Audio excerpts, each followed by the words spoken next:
इस दुर्गम सृष्टि के चक्र में नहीं फंसेंगे, ऐसा कहकर सनकादि कुमार वहां से चल दिए।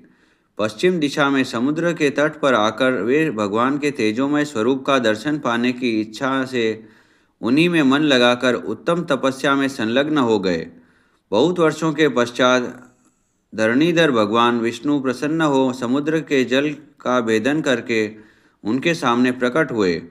उनका वह तेजोमय स्वरूप सूर्य के समान दूरदर्शी था। करोड़ों सूर्यों के समान तेजस्वी तथा सहस्त्रों धार वाले सुदर्शन चक्र को मय स्वरूप का दर्शन करके ब्रह्मा जी के पुत्र सनकादि बड़े विस्मित हुए। वे भगवान के उस उत्तम आयुधि ओर देखते रहे। उन्हें आश्चर्य में पड़ा हुआ देखकर आकाशवाणी हुई, ब्रह्मपुत्रों, भगवान विष्णु शीघ्र ही प्रकट होंगे। भगवान की पूजा के लिए शीघ्र अर्घ्य प्रदान करो। यह उन्हीं भगवान जगन्नाथ का आयुध है, इसके लिए भी शीघ्र अर्घ्य दो। आकाशवाणी का यह कथन सुनकर उन सभी महर्षियों ने सुदर्शन की स्तुति की। वे बोले, ज्योतिर्मय सुदर्शन, तुम्हें नमस्कार है।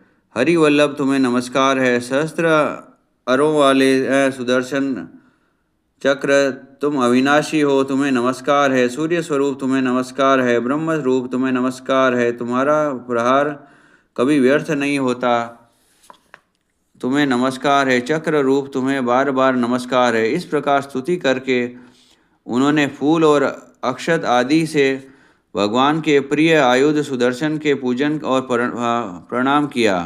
तत्पश्चात भगवान के दर्शन के लिए उत्सुक होकर सनकादिकों ने मन ही मन अपने पिता ब्रह्मा जी का स्मरण करके अभिप्राय जानकर ब्रह्मा जी ने गंगा से कहा, सरिताओं में श्रेष्ठ गंगे, तुम भगवान की सेवा के लिए भूतल पर जाओ।